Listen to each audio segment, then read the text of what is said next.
Bueno, como comentaba Carlos, nuestro nombre de oficina es Umbel, somos dos socios, Ignacio García Partarreo, aquí a mi derecha, y yo Arturo Scheidegger, y ambos somos arquitectos y magísteres de la Universidad Católica. Hemos tratado siempre desde el principio combinar la actividad profesional con las clases, principalmente de la Universidad Católica hemos hecho, y también la Universidad Mayor, y tuvimos la oportunidad de ser parte del Visiting School de la Architectural Association, y además hemos generado una serie de investigaciones promovidas en el fondo un poco a partir de nuestros intereses, de las cuales les vamos a mostrar una en el día de hoy. En términos muy generales, respecto a cómo nos planteamos nosotros frente a la práctica, nos interesa la posibilidad de tomar posiciones críticas en cada proyecto, independiente de su programa, escala o encargo, los cuales, como van a ver, han variado bastante en cada caso, y nos interesa maximizar siempre las oportunidades para poder influenciar la realidad y explotar como los potenciales subyacentes que podemos encontrar en los distintos proyectos. En ese sentido, el proyecto lo entendemos como un espacio de negociación entre la disciplina arquitectónica y el mundo, es decir, entre la autonomía y la disolución, como una infraestructura que nos permita que sucedan cosas más allá de la función específica y también cruzando intereses privados con posibilidades públicas. Tratamos de alejarnos de manera consciente de visiones demasiado reductivas o idealizadas de la realidad y que usualmente se asocian a la idea, por ejemplo, de espacio público o territorio. Estos proyectos, cualquiera sea, lo hemos entendido como prototipos, experimentos o investigaciones que siguen desarrollándose una vez que se han construido y que pueden pasar en cada caso a un nuevo proyecto. A continuación les vamos a presentar 3 obras construidas y una investigación, y que tocan de distintas maneras esta idea de proyecto en su definición más amplia. Lo primero que les vamos a mostrar es un proyecto que se llama el Memorial Patio 29. Este proyecto fue un concurso que se realizó en el 2008 a cargo del Consejo de Monumentos Nacionales y que ganamos cuando aún estábamos en pregrado en la universidad. Estamos como en tercero o cuarto año, no me acuerdo muy bien. Para los que no sepan y para entender un poco el contexto del proyecto, Patio 29 es una cuadra, un lugar específico dentro del cementerio general, que se usó de manera secreta durante la dictadura militar para esconder de manera sistemática cuerpos de torturados y asesinados. Después, desde el comienzo del regreso de la democracia, se vivió un proceso lento para tratar de reconocer la identidad de los cuerpos de estas personas que fueron enterrados en este lugar y en otros lugares por parte de los militares. En ese sentido, el Patio 29 tiene parte en sí una muy fuerte carga histórica y emocional también.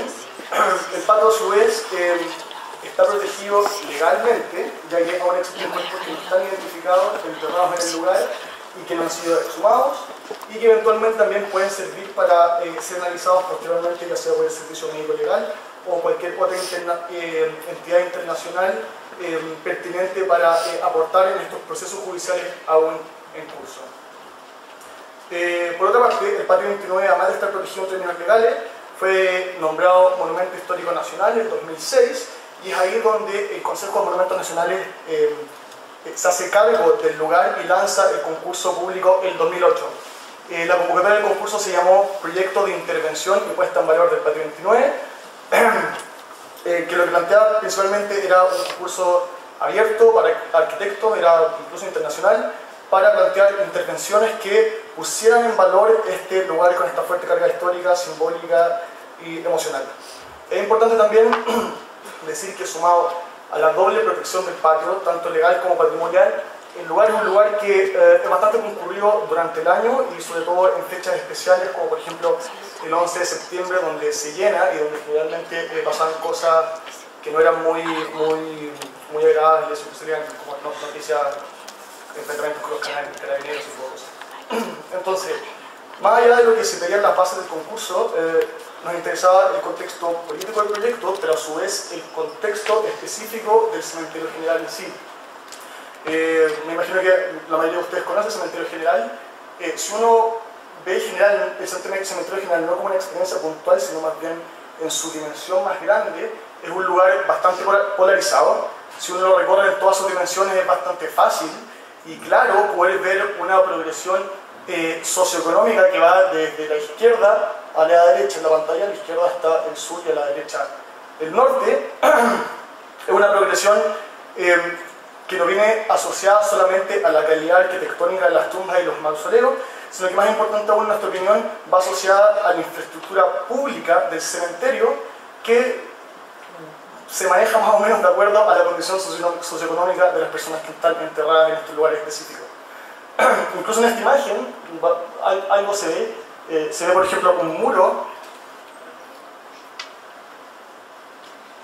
y hacia la izquierda, que es el lado más rico del cementerio, se ve una urbanización un poco más en función a árboles, más espaciada, mausoleos independientes y exentos, y a la derecha lo que vemos simplemente son patios tirados de tierra. Entonces, a la izquierda del cementerio, que es la parte sur, donde está la entrada por la típica entrada donde están estos arcos en semicírculo, se puede ver este tipo de lugares, un lugar bonito, un lugar interesante, con grandes mausoleos, personajes históricos enterrados, presidentes, familias importantes de la historia de Chile, muy buena infraestructura, área verde, árbol, pasto, caminos de piedra, asientos de granito, buenas veredas, canaletas de piedra, etcétera, etcétera, luminaria pública. Y a la derecha, en cambio, se encuentra el lado pobre del cementerio. Patios comunes, caminos en mal estado, no hay luz, no hay vereda, no hay canalización de agua lluvia, se inunda, se incendia, no hay asiento, no hay árboles, no hay basurero, etc. Entonces, si volvemos a la imagen, por supuesto, el patio 29 se ubica aquí, a la derecha, más derecha, al lado pobre, más pobre del patio, al final del fondo, donde de hecho hay un murallón. Está bien escondido y de hecho es el punto que está más lejano a cualquiera de los accesos públicos desde el perímetro del área del cementerio. Esto, yo creo que no lo ven muy bien, pero lo voy a tratar de dibujar. Esto es el perímetro del patio 29, que principalmente es una cuadra de la urbanización, que está dividida de manera bastante racional en tumbas independientes, o sea, son tumbas en tierra, que hoy se ocupan, es el lugar donde se entierran, por ejemplo, los indigentes. Entonces, dentro de esta cuadra, el proyecto trató de responder a varios problemas, pero principalmente se planteó el ser una pieza de infraestructura urbana capaz de compensar la inequidad que les mostramos recién. Más que solo un monumento como pedían las bases, queríamos que este monumento y el esfuerzo de un fondo estatal para construir algo que en las bases se pedía simplemente como un elemento simbólico, nosotros queríamos agarrar eso y transformarlo en un monumento que a su vez fuera una vereda, que fuera una plataforma, que fuera un asiento, que fuera protección para las inundaciones en invierno, etcétera, etcétera. Que fuera un objeto que simbolizara y se hincapié en las cosas que faltaban en este lugar más pobre del cementerio. Entonces, para materializar el proyecto, la estrategia fue súper simple, fue crear una única pieza de hormigón prefabricado, arriba unos modelos 3D y abajo cómo se fabricó la pieza. Es un molde en positivo que hicimos con la CNC, que es este brazo robótico que va tallando, hicimos de los talleres de la universidad, que tenía a su vez la superficie, esta textura especial que en su acumulación en un plano horizontal creaba un efecto de brillo bastante particular. Entonces, el proyecto, que tenía que hacer muchas cosas, o sea, nosotros queríamos que hiciera muchas cosas a la vez, se materializaba a través de solo una única pieza, que era esta pieza de hormigón, un único molde, que se repitió 3032 veces para construir el proyecto en su totalidad, una especie de Lego, así decirlo en términos banales. La pieza era sólida, como les decía, de hormigón H40, que es como de una resistencia como similar al hormigón de Costanera Center, por ejemplo, y por sus dimensiones, largo, ancho, podía utilizarse de manera vertical y horizontal, simplemente apilándolas con un poco de mortero. Aquí, por ejemplo, hay fotos en detalle de la textura que se generaba a través de esta pieza. Ahora el proyecto, si al mío van, está bastante sucio, ¿no? El nivel de mantención es cero, por lo tanto el brillo ha disminuido un poco. Otra foto del primer año del proyecto. Además del tema de un objeto que supliera y funcionara como un objeto de infraestructura urbana, el proyecto también funcionaba y tenía la intención de ser una especie de marco que creara un contraste entre este patio en específico, que tiene la carga simbólica e histórica, versus los otros patios que se ven exactamente iguales.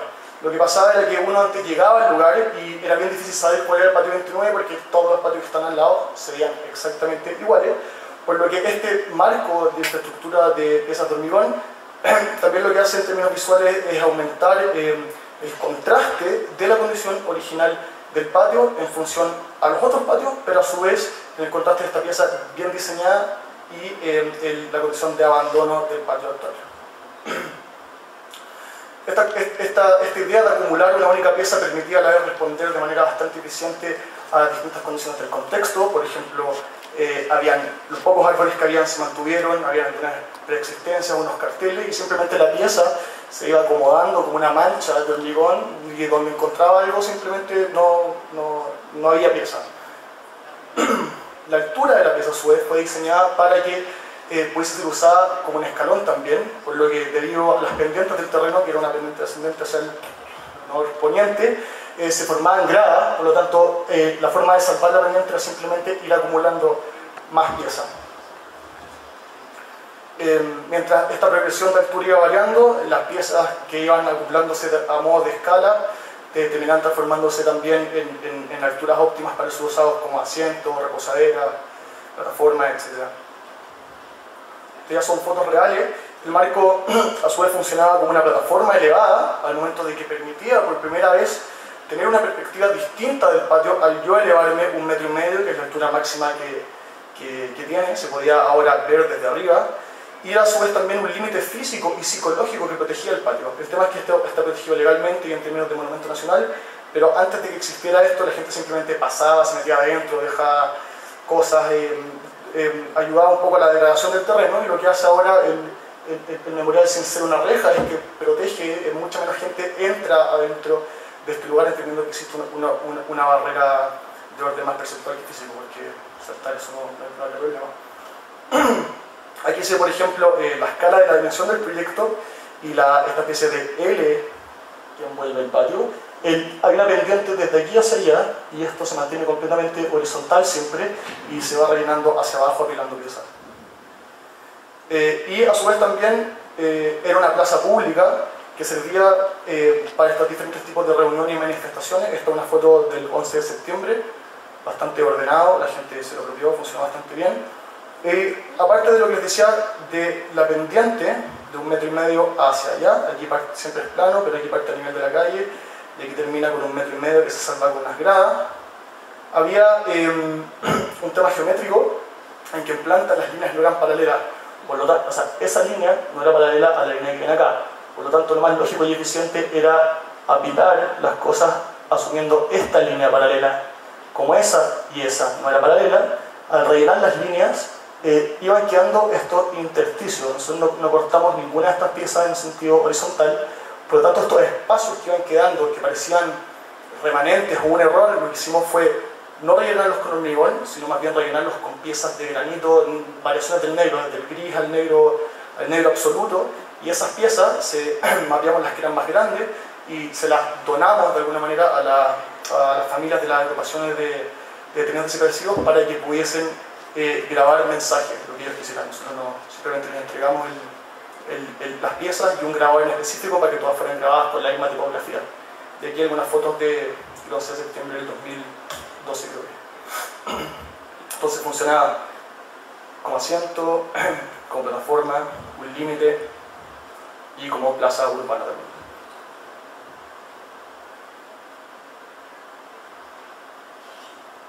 Bueno, este es un segundo proyecto también ganado por concurso. Ganamos el 2013 y se construyó y desarmó también el 2014, que es Ambient 3060, que es parte de la iniciativa del YAP, del MoMA PS1, que organiza Constructo en Chile, y que es una iniciativa para arquitectos menores de 35 años, al menos en ese momento. Entonces, esta fue la cuarta versión, y generalmente una vez que se construye el proyecto debe durar funcionando 2 meses, siempre marzo y abril del año siguiente a la jura del concurso. Entonces, un poco les voy a explicar cómo lo enfrentamos nosotros una vez que se nos hizo este encargo, y observamos que el YAP, que significa Young Architects Program, programa para arquitectos jóvenes, siempre se había relacionado directamente con instituciones culturales, originalmente en Nueva York hace más de 20 años en el PS1, luego en el MAXI en Roma, y después de Santiago en el Istanbul Modern. Aquí en Chile originalmente, quizás alguno lo alcanzó a ver, esto empezó en Matucana 100 y luego, como por una especie como de contingencia, se movió al Parque Araucano en Las Condes.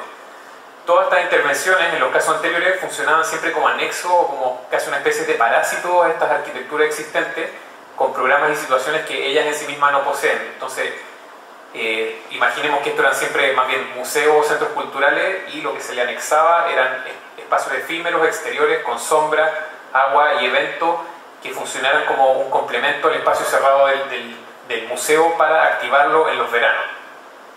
Entonces, como les comentaba, en 2013, que fue cuando nosotros hicimos el proyecto, o sea, la segunda vez, el sitio del proyecto del YAP se trasladó desde Matucana 100, en la Quinta Normal, que es un centro cultural, al Parque Araucano, un parque público en Las Condes.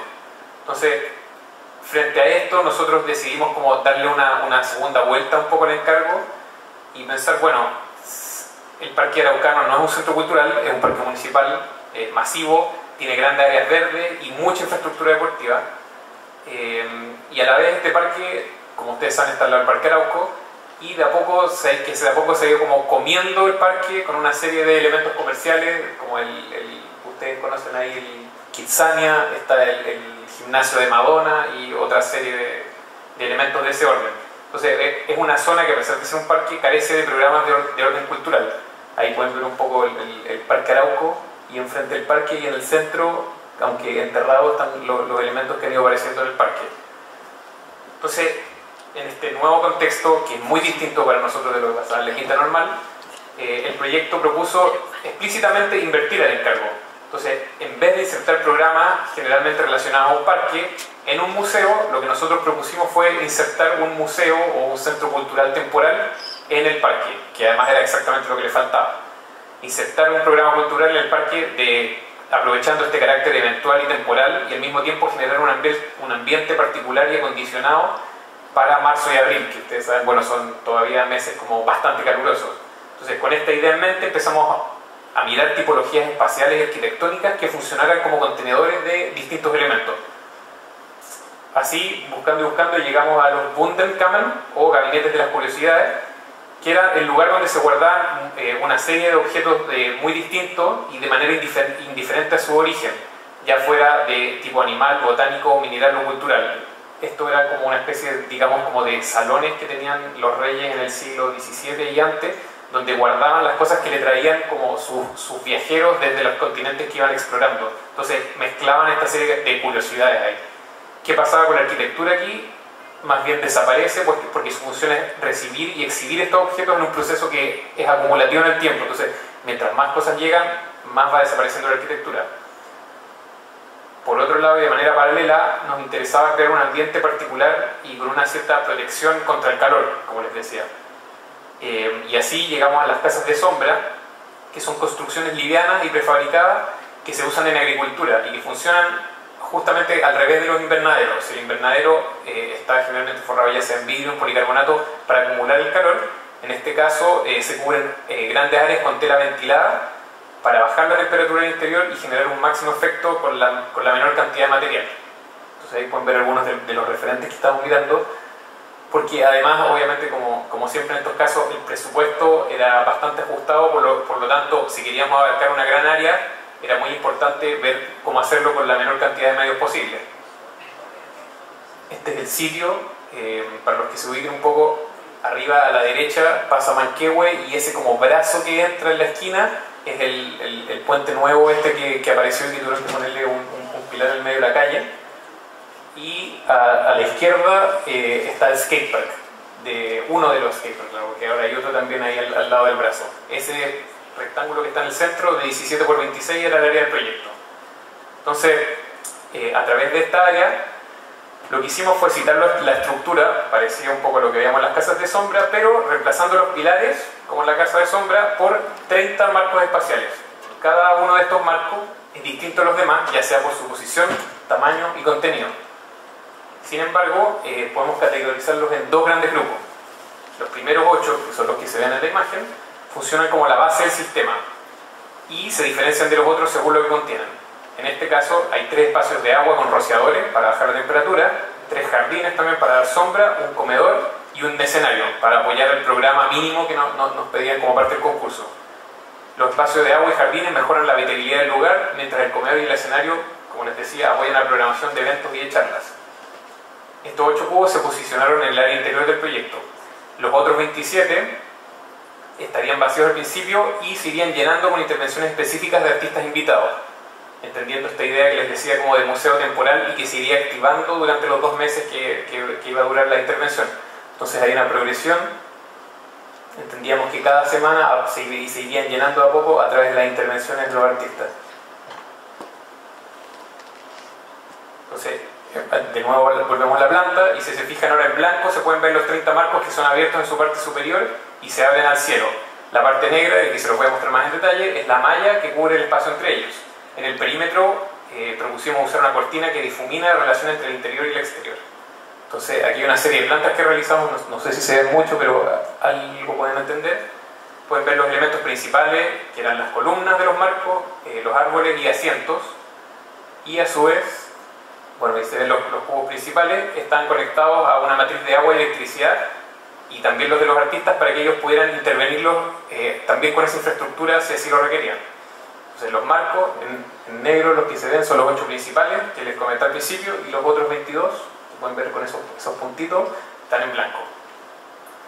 Entonces, bueno, una vez que empezamos a probar esto espacialmente, nos interesaba que incluso cuando el espacio estuviese vacío, debiese ser una experiencia interesante, que debía ir llenándose a poco durante los 2 meses del proyecto, con las obras en progreso y los eventos curados por los organizadores.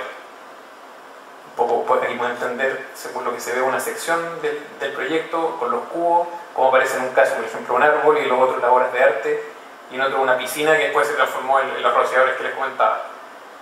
Para la presentación del concurso hicimos una maqueta que representaba también la idea de Wunderkammer, de Gabinete de las Maravillas. Entonces lo que hicimos fueron estas 2 cajas que trajimos originalmente cerradas, las abrimos y a medida que iba avanzando la presentación las fuimos armando explicando el proyecto. Entonces iba apareciendo cada uno de estos cubos y finalmente eran cubiertos y el espacio se cerraba. Algunas pruebas que hicimos de la atmósfera interior, y también les traigo esta imagen a partir de un comentario que nos hizo Horacio Torres, por si alguien lo conoce, donde nos recordaba un poco cómo esta organización promovía un espacio de recorrido y de forma que era bastante más disperso que las típicas organizaciones quizás en planta regular o en filade que aparecen muchas veces en los museos. Bueno, ¿qué pasó? Ganamos el proyecto, a pesar de que les comentamos a los jurados que en el fondo su encargo inicial nos parecía bastante raro. Al que en concurso nos presentamos con un equipo que incluía una curadora y un proyecto curatorial para ocupar el espacio. Sin embargo, se nos exigió sacar a nuestra curadora y ocupar un proyecto curatorial definido por los organizadores. Aceptado. Ahora les voy a mostrar un poco la parte del proceso constructivo del proyecto y finalmente cómo resultó el evento mismo. Entonces, como este es un parque con una alta afluencia y donde la municipalidad nos restringía bastante el tiempo en obra, que de hecho fue menos de un mes, y a la vez el presupuesto era bastante ajustado y tuvimos que ser muy estratégicos con los factores dinero y tiempo. Entonces, bastante parecido a lo que les mostraba en la maqueta, todos los marcos de acero fueron prefabricados en un taller en condiciones como bastante controladas, con un sistema como casi fordista, y luego se llevaron al sitio en 3 camiones. Aquí pueden ver, dado que los marcos, como les mostraba, tenían distintos tamaños, se podían organizar de maneras rusas, de muñecas rusas, perdón. Entonces, así mismo fue como las llevamos al sitio, uno dentro de otro, en 3 de estos camiones. Hicimos la descarga y finalmente hicimos un trazado y literalmente los pusimos sobre el terreno y empezamos a construir sobre ellos, de manera bastante como literal a como lo habíamos hecho con la maqueta. La estructura del techo y los cubos, la tela, y finalmente el primer día con el espacio vacío antes de que entraran los artistas. Si se fijan, este es el cubo del comedor, al fondo se ven los cubos con árboles, arriba pueden ver la tela, que simplemente no es más que una malla rachel que permite que circule el aire, y alrededor una cortina que ocupaba todo el espacio, que se podía abrir para los días con eventos más importantes y que también permitía que pasara el aire y la vista a través. Bueno, entonces a partir de este primer día con todo vacío empezamos a trabajar con los artistas. Cada uno de ellos tenía una cierta libertad en relación a lo que podían hacer sobre el cubo, obviamente manteniendo como ciertas condiciones estructurales, algunos trabajaron sobre el suelo, algunos sacando incluso la base que les entregamos, algunos trabajaron sobre el cielo, colgaron cosas, algunos simplemente pusieron un objeto, entonces había una cierta libertad para ellos para intervenir en el espacio como quisieran. Finalmente entonces empezaron a aparecer las obras de arte, ocupar el espacio y también la gente.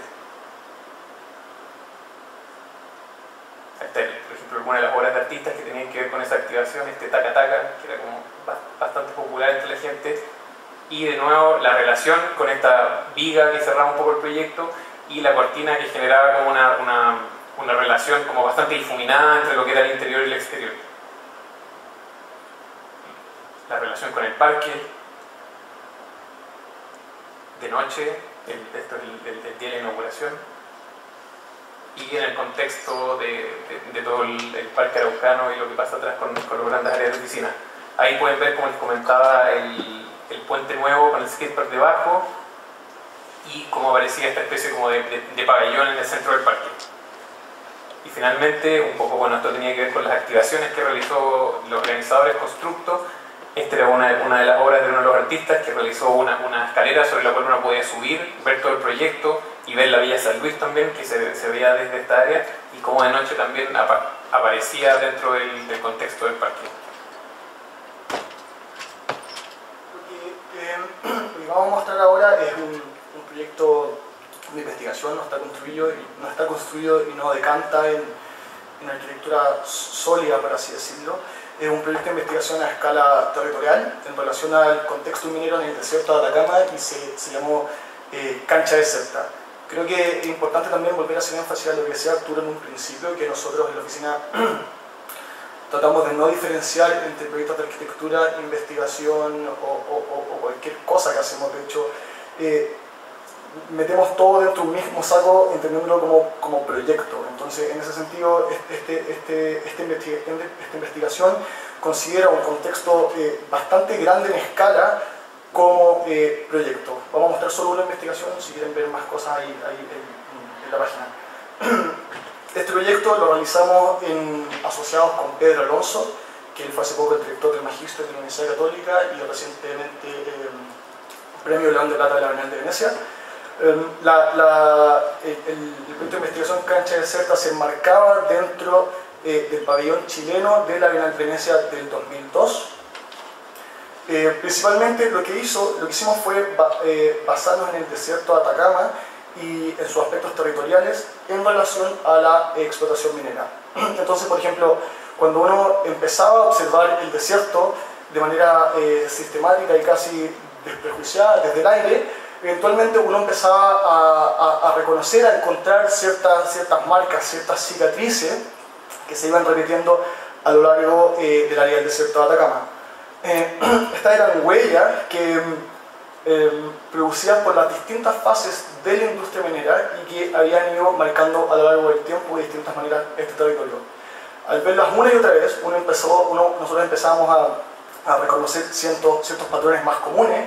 Entonces, estos patrones eran el resultado de, primero, la extracción del material, pero más importante, de la acumulación del desecho de este material después de que se le sacaba el cobre, que era la extracción de cobre, la actividad más generalizada dentro del desierto. También se saca plata, litio, etc. Entonces, cuando uno cambiaba la perspectiva, no desde el aire en plano, sino que los miraba más en escorzo, estos patrones en perspectiva se ve lo que realmente son, adquieren volumen y son unas cosas que se llaman tortas de relave, que en el fondo son inmensas montañas artificiales de material residual. Una serie, son muchísimas, de montañas de desecho apilado hechas por el hombre en el desierto y que crean en su acumulación una especie de nueva geografía artificial. La escala, después vamos a comparar la escala de estas cosas, pero no son montoncitos de tierra, sino que son montañas artificiales. Entonces, en términos del proceso industrial, la tierra, como les decía, después de que se saca y después de que se le saca el cobre a la tierra, está el problema de qué hacemos con esta tierra, porque lo que uno saca no es 100% cobre, es un porcentaje bastante mínimo. Entonces, esta tierra tiene que ser relocalizada y apilada en distintos lugares, y existen principalmente dos sistemas para hacer este proceso de acumulación y relocación de la tierra. La imagen que se ve a la izquierda muestra el sistema más barato, que son simplemente camiones mineros que llevan la tierra y la van acumulando camión por camión, y el otro a la derecha, un sistema más eficiente, más caro y más industrializado, en base a un riel que tiene esta especie de brazo mecánico que lo que hace es que va escupiendo y distribuyendo la tierra de manera continua en un patrón más o menos parecido a lo que podría ser como una espina de pez, una columna vertebral de pez. Aquí vamos a tener un poco de problemas con las imágenes porque se van a ver poco, pero vamos a tratar de explicarlo bien. Estos son simplemente diagramas para explicar la escala de las maquinarias necesarias para crear estas montañas artificiales. Acá primero a través de los camiones mineros, que son los típicos camiones mineros de Chuquicamata, que adquieren un tamaño en comparación a una camioneta Hilux normal, tienen más o menos 15 metros de largo, y a su vez el mismo camión minero comparado con este brazo mecánico que tiene más o menos unos 80 metros de largo. Esto no se ve nada, ¿verdad? No. Bueno, lo que hicimos, les cuento, traten de reconstruirlo, fue dibujar los patrones de esta maquinaria que iba dibujando distintas cosas en el territorio. Entonces, el primer caso, que es la acumulación camión por camión, lo que hacía era, se veía una especie como de mórulas, como de, no sé cómo decirlo, como de mojoncitos acumulados, que cada uno representaba la capacidad misma del camión, y a su vez la otra, que era una especie como de costillas acumuladas, donde el brazo iba acumulando la tierra en función al radio posible que tenía de giro. Más allá de eso, lo que nos parecía interesante de estas representaciones fue dar cuenta de esta condición dinámica y de crecimiento de estos patrones. Eran geografías como en movimiento, siempre en movimiento, no eran estáticas, siempre iban creciendo y estaban construidas en un lapso de tiempo muy corto. ¿Esto se ve? Sí. Entonces empezamos a estudiar ciertos sistemas de representación asociados al flujo de geografía que pudiesen describir esta condición. Estos son diagramas, no son nuestros, son diagramas de geólogos que muestran de manera gráfica y técnica de qué manera es el movimiento de las distintas secciones de las placas tectónicas en el tiempo. Esta técnica como de representación se llama tectonometramorfía en inglés, en castellano no existe la palabra. Y esto tampoco se ve, algo se ve. De fondo, a la izquierda el primer patrón, el segundo patrón, y a la derecha el de los camiones. Lo que hicimos fue ocupar el mismo sistema de representación de la ciencia de la geología para graficar en simplemente dos imágenes una cantidad de información que reflejara una especie en dos dimensiones, entender cómo estas estructuras artificiales, estas montañas artificiales, se construían a través de dos sistemas de infraestructura bastante específicos como el camión y como el brazo mecánico. Entonces, si uno lo piensa, la diferencia entre el movimiento natural de las placas tectónicas de la Tierra y el movimiento de las montañas artificiales realizadas por humanos es principalmente un tema simplemente de velocidad. Montañas hechas a velocidad industrial. Una velocidad que es incluso más rápida que la velocidad del urbanismo o que la velocidad de la arquitectura. Estas son imágenes de un breve documental, de un video realizado por Cristóbal Palma, que es el fotógrafo chileno de arquitectura, que muchos lo deben conocer, de la Barba Grande. Lo que se ve aquí son pantallazos del documental. Es Chuquicamata, la ciudad minera más grande de la historia de Chile, y de fondo, a sus espaldas, una de las montañas artificiales que creció tanto durante los 20 años de existencia, creció tanto y tan rápido que finalmente alcanzó el borde de la ciudad. Entonces, en esta situación, y poniendo los factores en la balanza, para Codelco era más barato abandonar la ciudad y construirla completa en otro lugar que relocalizar la montaña o seguir acumulando tierra en otro lugar. Conseguí algunas imágenes de cómo la montaña y esta velocidad de la construcción artificial de geografía se come a la velocidad de la planificación, el urbanismo y la arquitectura.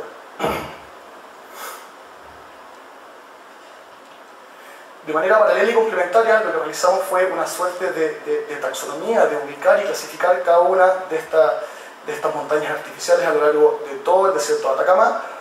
La escala de las montañas, como les decía, es colosal, por lo tanto pudimos encontrarla fácilmente y simplemente por medio de Google Earth. Es importante mencionar también porque nos interesan este tipo de cosas. Estas montañas, al no ser, digamos, como objetos naturales o hechos por la geografía en sí misma, no clasifican para ser mapeados por los geógrafos y sus cartografías. Están fuera del área de la geografía. Pero al mismo tiempo, al no estar diseñadas o construidas por constructores o por arquitectos, tampoco las clasifican para urbanistas o para arquitectos. Entonces, en ese sentido, esta serie de montañas artificiales a lo largo del desierto, que uno de hecho va en auto y ve y cree que es un cerro y realmente es una cosa que está hecha por el hombre, caen fuera de cualquier ámbito disciplinar. No están mapeados por los cartógrafos de los geólogos y no están mapeados por los arquitectos urbanistas. Entonces nos interesó hacer y dibujar un mapa territorial que no existía, inexistente, de estas tortas de relieve. Abajo, a la izquierda, no se ve mucho, pero para que entiendan la escala, ese de ahí es el Parque Metropolitano de Cerro San Cristóbal completo, de aquí a la izquierda es Central Park, y esta, que es la torta de relieve más grande, es la de Chuquillo. Aquí, por ejemplo, aquí se llama, esta imagen aquí muestra la isla de Venecia, y la que está abajo a la izquierda, y todas las otras son las tortas de relieve que logramos mapear. Entonces, en función a esto, uno al momento que va avanzando en la investigación van surgiendo ciertos temas, ciertos problemas y ciertos intereses que uno quiere explorar. Entonces, en esta parte del proceso empezamos a reflexionar sobre la escala de estas geografías artificiales y sobre todo también la cantidad de energía que era necesaria para crearlas. Como todos sabemos, en este momento el país, o sea, siempre ha tenido un déficit energético. No somos capaces aún de producir toda la energía que necesitamos y donde también el desarrollo de energías renovables está todavía bastante virgen y en pañales. Entonces, cuando uno piensa, uno sabe que el desierto de Atacama es el lugar con la mayor radiación solar del mundo, tiene la radiación solar más alta que el desierto de Sahara, más alta que el desierto de Mojave, es el lugar donde más radiación de sol cae y que a su vez las mineras son la industria en Chile que más demanda energía, creo que gasta el 40% de la energía que tenemos, se vuelve bastante lógico empezar a pensar en cómo podríamos generar distintas estrategias de energías renovables en este contexto específico. Esta es una imagen referencial de la planta solar en el desierto. Entonces, volviendo al mapa, no se ve, pero si se fijan, yo les voy a dibujar acá, todo esto, estas cosas en negro, están inscritas dentro de un rectángulo de 20 por 20 kilómetros. ¿Por qué esas dimensiones y no otras? Porque lo que hicimos también en paralelo fue trabajar con un ingeniero y a su vez también astrónomo, que lo que hizo fue calcular que si uno llenara un área de 20 por 20 kilómetros con una planta de energía solar, la CSP en específico, esta área completa con paneles solares bastaría para suplir toda la demanda energética del país, con los índices de radiación que el lugar tiene.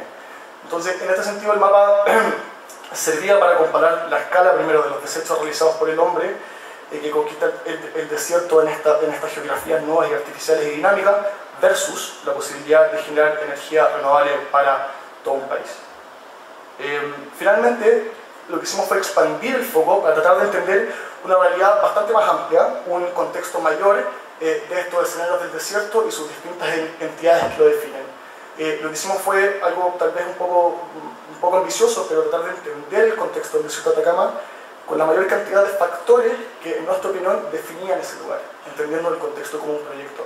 Entonces, incluso partiendo desde la resiliencia microscópica de las plantas en el desierto, como las moléculas en esos contextos logran captar agua en lugares donde no existe, cuál es la red trófica de relaciones entre la flora y la fauna, cuáles son las distintas industrias existentes, no solo la industria minera, industria astronómica, industria de extracción de otro tipo de cosas, etc.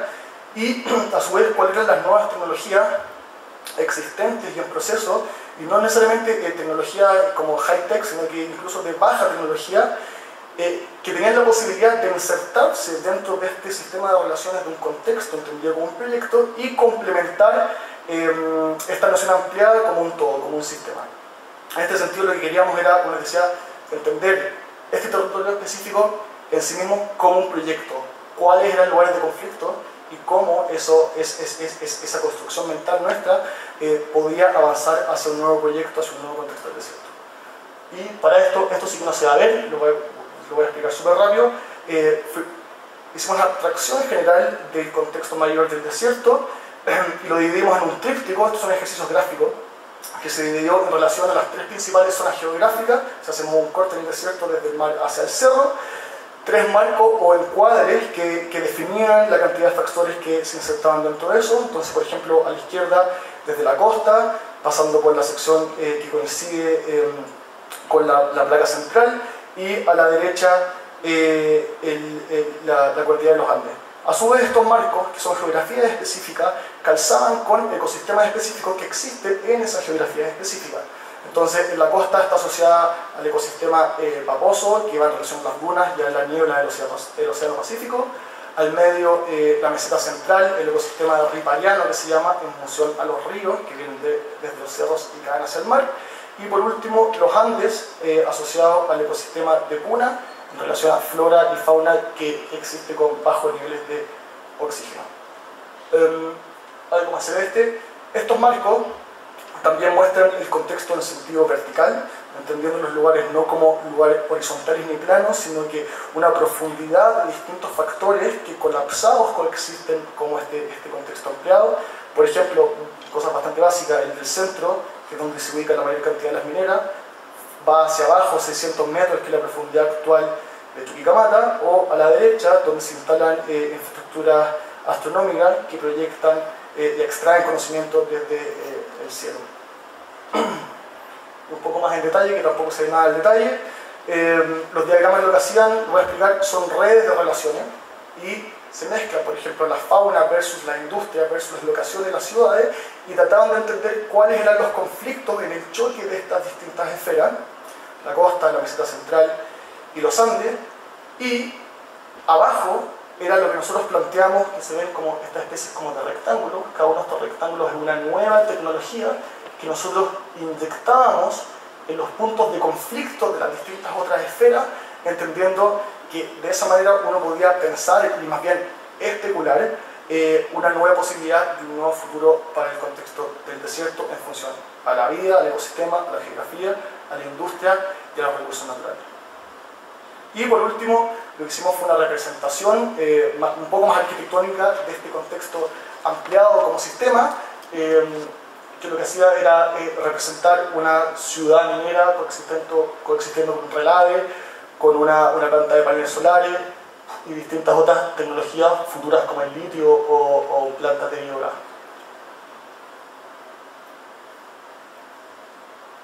Este es el último proyecto que les voy a mostrar para que se vayan despertando. Y vamos a volver a la Tierra, vamos a volver un poco como a la escala humana, un proyecto como bastante más normal en términos como de lo que uno entendería por el quehacer arquitectónico. Y se trata de un edificio de oficina, que fue un encargo que nos llegó desde Osorno. En ese sentido fue como bastante interesante poder salir un poco de Santiago y realizar un proyecto a distancia con todo lo que eso implica. Este es como el tipo de imagen que uno tiene como de Osorno, como desde lejos, un poco como de postal, muy sureña, y siempre con este como mix, como verde, río, algo construcciones, y al fondo ojalá alguno de los volcanes, que en este caso no sé. Osorno tiene 145.000 habitantes y de todas maneras es bastante interesante recordar que siempre aparece lamentablemente en los rankings de las ciudades más contaminadas de Chile. Por un lado por esta baja densidad que tiene y por el alto índice del uso de chimeneas a leña verde. Bueno, los planos algo se alcanzan a ver. El sitio sobre el que trabajamos, que es donde se ve la silueta del edificio en negro, se ubica a pocas cuadras del centro histórico, que se ubica en esta dirección, es bastante pequeño, por lo cual todo es caminable, en una posible nueva área de desarrollo. Entonces, en este contexto se acercaron a nosotros un grupo de empresas de Osorno, todas ligadas al mercado lechero, pero que realizaban distintos servicios. En algunos casos desde manejo de datos a nivel computacional, en otro caso recomendaciones de tipo nutricional, que vendían productos, etc.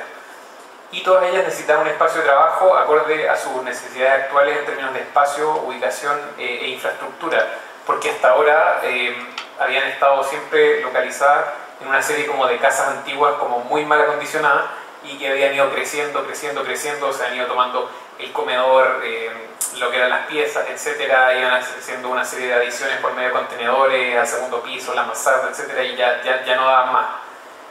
Existía un par de oficinas, a la vez había un par de edificios nuevos de oficinas en Osorno, bastante como santiaguino, pero que tampoco les acomodaban en términos de imagen a ellos ni de infraestructura. Les voy a explicar un poco más por qué.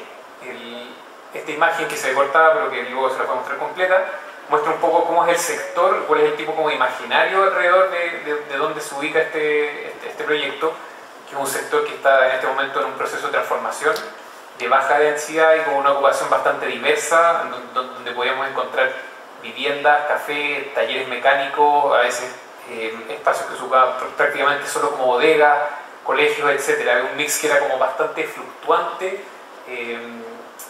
no muy, digamos, como legalizado en términos como municipales, donde pueden encontrar casas de 4 pisos, de 3 pisos, divisiones hechas en el tiempo, fuera del marco regulatorio, etc. Las condiciones del sitio, que también se lo voy a dibujar, que era bastante alargado, que es ese como rectángulo deformado, condicionaban de manera bastante potente cuál era el volumen sobre el cual podíamos trabajar. Es bastante alargado, bastante corto, y a la vez las condiciones climáticas sumadas a un sistema estructural definieron las principales condiciones del proyecto. El norte estaría hacia la izquierda y el acceso vehicular hacia la derecha.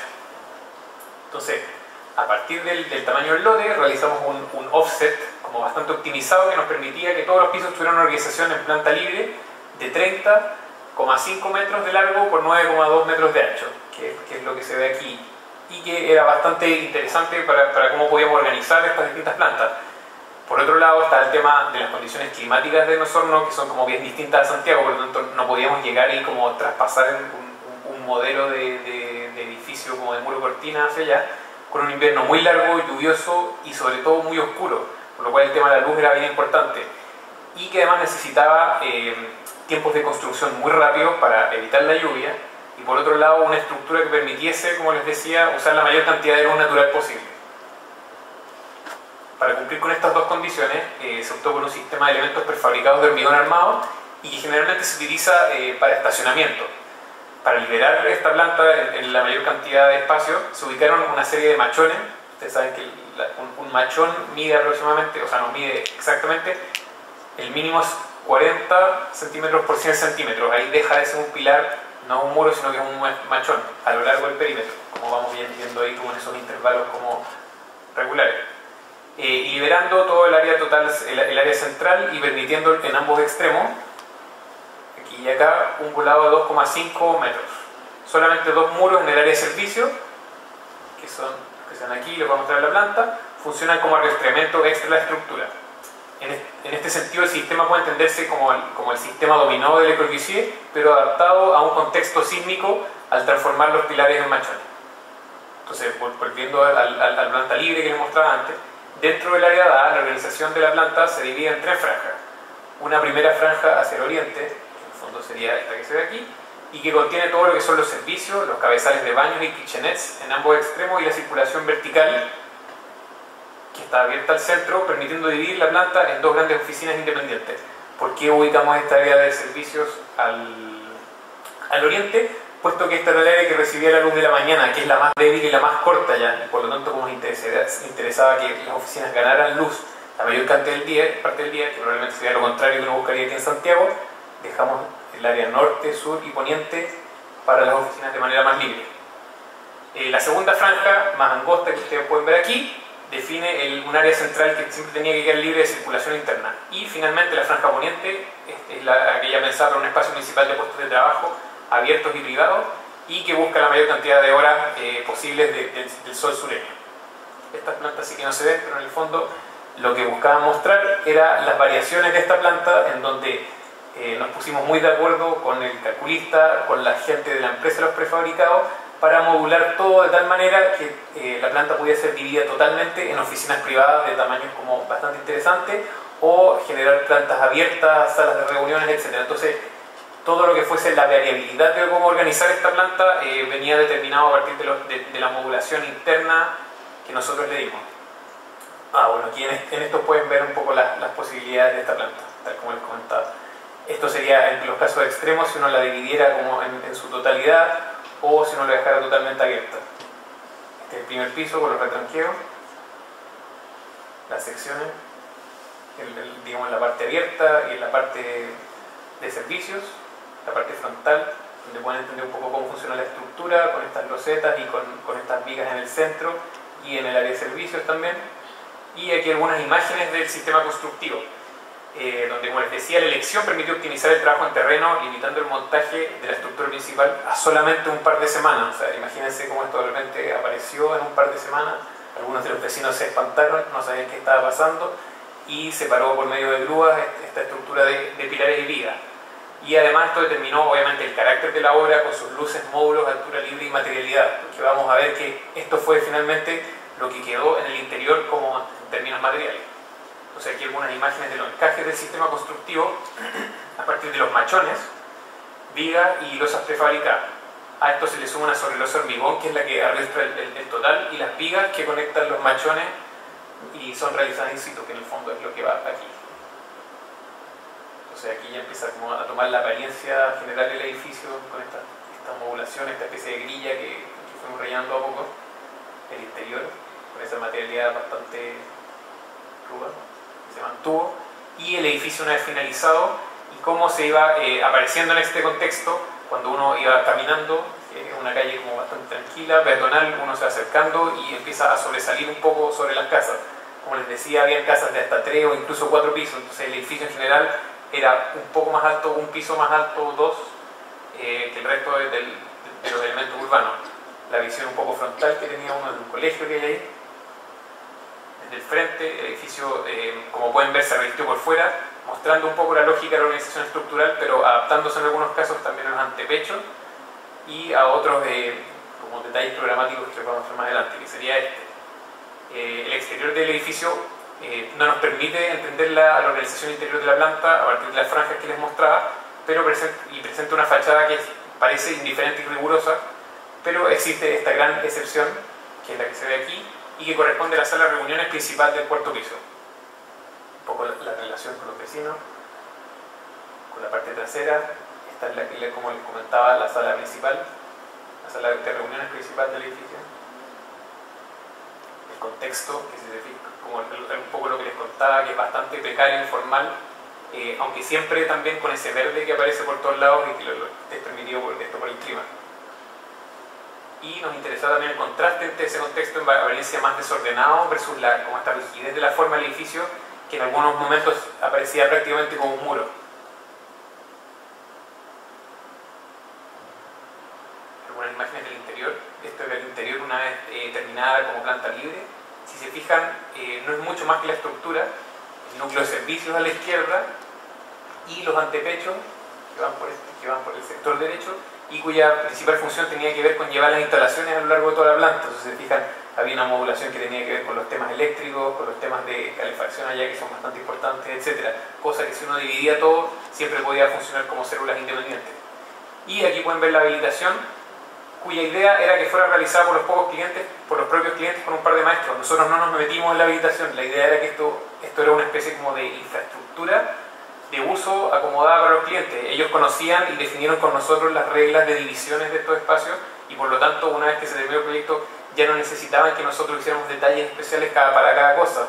Trajeron algunos de los muebles que ellos tenían, compraron algunos nuevos, algunos otros se hicieron con maestros, y hicieron las divisiones estándar de vidrio más fáciles de encontrar en el mercado. Y siempre, bueno, la estructura siempre sigue siendo protagonista.